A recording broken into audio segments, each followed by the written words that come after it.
All right, we'll get back to the calls in just a moment, but we want to head out to the jar. Michael Reghi's there, where the Zips now have won 14 straight. Michael.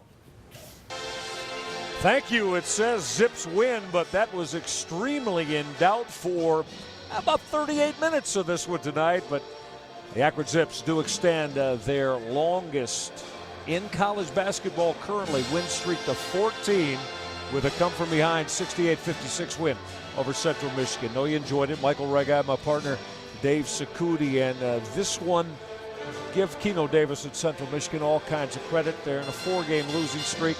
They're the youngest roster in all of college basketball. They play 7 freshmen, but they had Akron right on the brink of springing the largest upset in the Mid-American Conference this season. No question. Great game plan by Keno Davis and the Chippewas. They put the pressure all the way down to the final couple minutes. The toughest challenge that Keno Davis will have now is getting this young basketball team back up. And it's the toughest challenge that a coaching staff has. You got to be positive.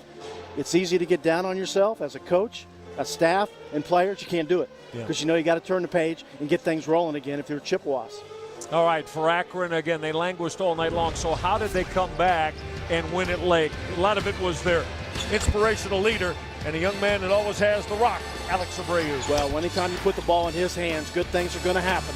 He can get it off the drive. Of course, he can get it in the open court. We talked about just a great vision and be able to get it to the basket, get it to the rim, and then, of course, other people find him, and they share the rock as good as anybody in this conference. And Alex Abreu is the one that really leads the charge. 15 points, 7 assists for the junior out of Bayamon, Puerto Rico. And Keith Dambrot finding himself, as he was telling us today, leaning on Abreu more and more in tense situations. Yet it probably wouldn't have been put in the books if it wasn't for the continued stellar play over an 8-minute stretch of Demetrius Treadwell. He had 4 personal fouls, 2 points when he came back at the 7-minute mark, and then went off. Well, we talked about in that first half, he had to sit the final 4 or 5 minutes. He had to think about what he needed to do.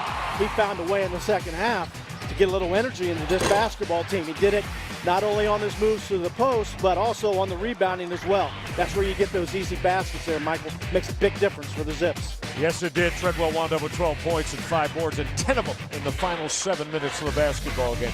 Akron shot 49% and yet struggled the way they did, but that 13-2 run really helped put it away. And again, though, when you look at what Central Michigan got accomplished, a terrific building block for Keno Davis. Yep, good teams find a way. And I'm talking about the Zips initially here. They find a way to have those stretches and those spurts where they can just kind of get things going in a high-level direction, and they did that tonight. On the other hand, as you mentioned, Keno Davis, you know, a lot of good came out of this basketball game for him, that basketball team and the program.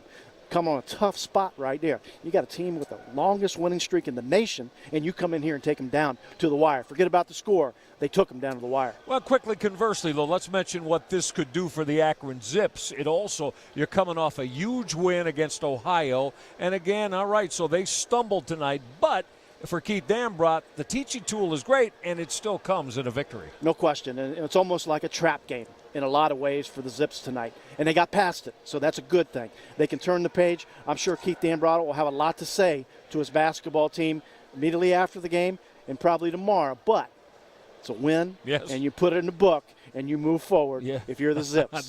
That's the mantra in college basketball for coaches. And Akron's got 2 tough ones on the road at Miami and Eastern Michigan. Coming up, speaking of Eastern Michigan, we've got to pack it on up and head to Ypsilanti, Michigan, where Deshante Riley, one of the strong shot blockers we have in the MAC, will have quite a battle with Javon McCray in his 17 points per game. Buffalo looking for a road win in a tough place to do it against the 2-3 zone of Eastern Michigan.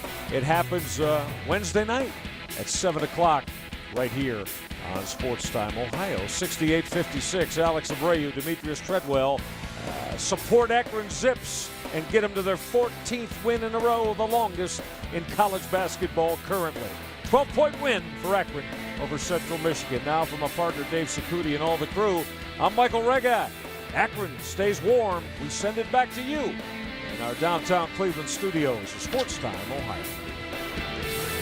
All right, thank you, Michael. Here's the East standings right now. Akron 9-0 in the MAC. They'll be at Ball State right again tomorrow, so they don't really have much time to mess around. That Ohio will be. Oh, Ohio's at Ball State. I'm sorry. 6-1, second place, followed by Kent State, 3-5 in the conference. Miami of Ohio, Bowling Green, and Buffalo rounding it out. Let's take a look at the West here. Western Michigan on top at 6-2. Central Michigan bringing up the rear at 2-7. Let's go back to the phone.